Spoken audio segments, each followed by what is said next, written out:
Voilà, du coup, Sandrine, Ouais.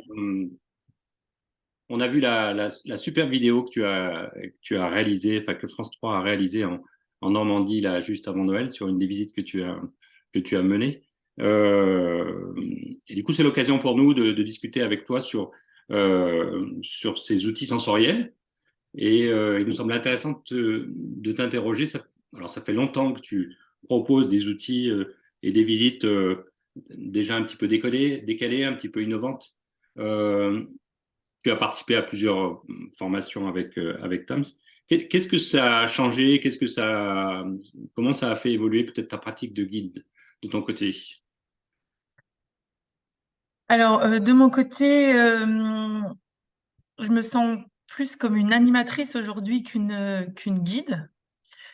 Euh, Si ce mot peut paraître avoir une connotation négative pour certains, pour moi, il n'est pas du tout. J'ai commencé dans le tourisme en tant qu'animatrice et je me retrouve un peu sur ce volet-là d'animatrice dans le sens où elle donne vie, l'animateur ou l'animatrice donne vie au patrimoine et je suis beaucoup moins dans la conférence aujourd'hui.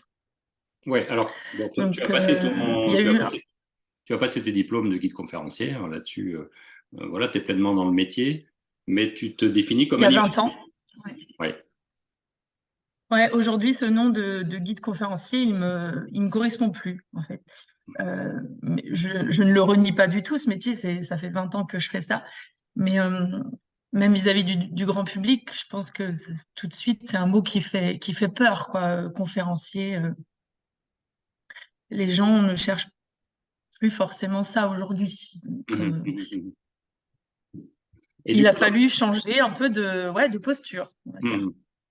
Et du coup, le fait de maîtriser un petit peu ces outils, on voyait bien sur la vidéo comment tu utilises le dessin, comment tu as utilisé les outils sensoriels comme les miroirs. Qu'est-ce qui se passe dans un groupe quand tu mets en jeu ces outils-là? Alors parfois il y a l'effet de surprise là qu'on appelle l'effet waouh. C'est vrai que les gens sont surpris parce que c'est souvent la première fois qu'ils vont faire ce genre d'expérience. Donc en tant qu'animateur, en tant que guide, ça fait plaisir de voir des sourires et des regards s'illuminer. Donc c'est beaucoup de plaisir à voir les gens s'amuser et beaucoup de plaisir à créer aussi avec ces nouveaux outils. Il y a une grande liberté dans la création. Mais du coup, sur tes visites, on pourra les regarder, et ceux qui nous écoutent pourront aller regarder ton site internet. Les visites sont clairement affichées, c'est-à-dire que tes clients sur ces visites-là, ils sont pas pris par surprise. Ils savent pourquoi ils viennent, ils savent qu'ils vont vivre des expériences un petit peu décalées d'approche du patrimoine. Oui, il faut l'afficher clairement parce qu'il y a eu aussi des ratés hein, parfois dans la communication. Quand tu l'affiches pas clairement, si des gens s'attendent à une visite guidée et que tout de suite tu les prends comme ça à partie et tu leur demandes de marcher les yeux fermés, ça va pas le faire. Donc il faut vraiment clairement l'afficher en tant que visite sensorielle. Oui, oui.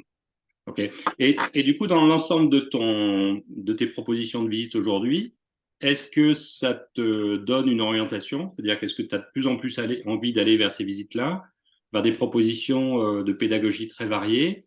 Comment tu vois l'avenir pour toi là-dessus? Ah oui, maintenant j'ai envie de faire que ça, effectivement. Les différentes formations que j'ai faites avec vous. M'ont conforté dans cette idée qu'il fallait aller vers ça aujourd'hui, parce que je vois la satisfaction des clients et la mienne aussi, voilà, comme je disais, dans le plaisir de se renouveler, de créer et d'apprendre aussi des autres, parce que en tant que guide conférencière, tu laisses très peu quand même la parole aux gens. C'est plutôt toi qui parles. Et moi, j'apprends beaucoup du coup en leur donnant la parole parce que même dans des villes que je crois connaître, bah, en laissant cet échange possible, les gens te racontent des anecdotes et des histoires que tu trouves pas dans Mhm. les livres. Donc, c'est super intéressant aussi. Donc, ouais, j'ai vraiment envie de faire que ça. Oui et non, parce qu'il faut quand même aussi en vivre. Voilà, donc ça, c'est peut-être l'autre point qu'on peut apporter.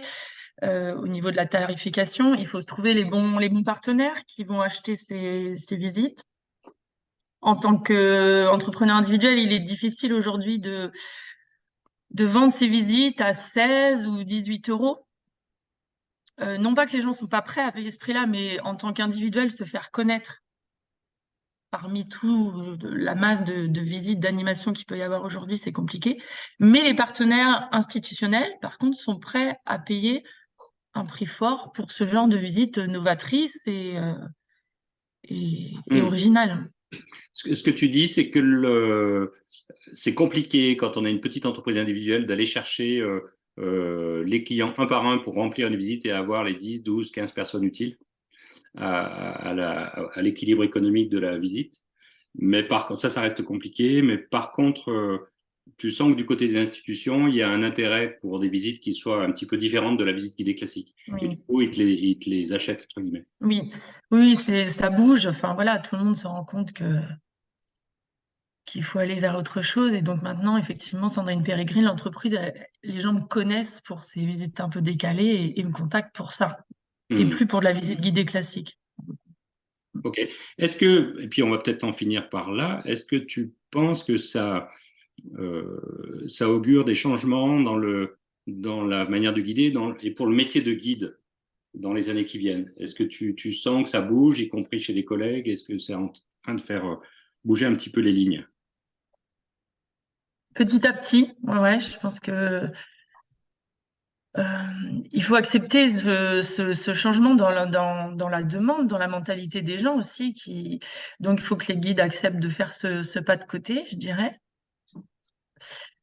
euh, pour changer ses pratiques. Mais après, il en faut pour tout le monde. Donc voilà, il faut de la visite guidée classique, conférence, il faut de la visite ludique, il faut la sensorielle. Donc bah, ceux qui veulent aller vers là, je crois que la porte, elle est ouverte. Hmm. Faut y aller, quoi. Il y a de l'avenir là-dedans, je pense. Ouais, il y a de la place pour la gamme complète.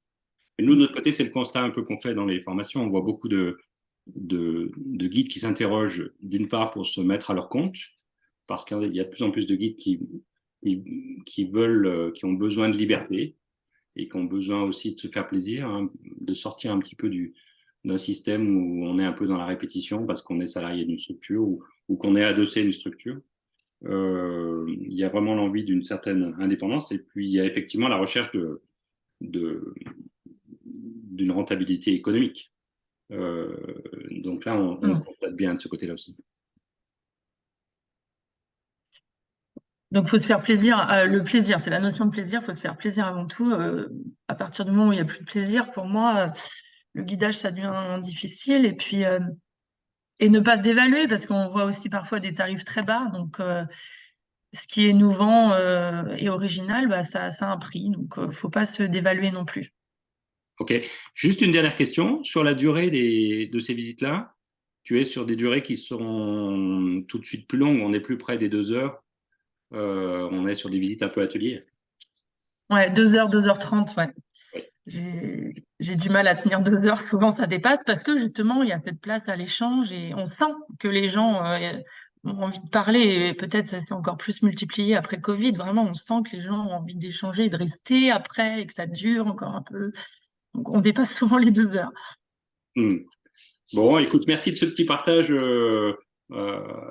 comme ça à vif. C'est quoi ta prochaine visite là? Là, il n'y en aura pas tout de suite. Ce sera plutôt au mois de mars maintenant, mais j'ai pas encore travaillé sur ma programmation. C'est en cours. Donc tu souffles un peu. Ok, ça marche. Eh ben merci, à très bientôt. Merci Bruno.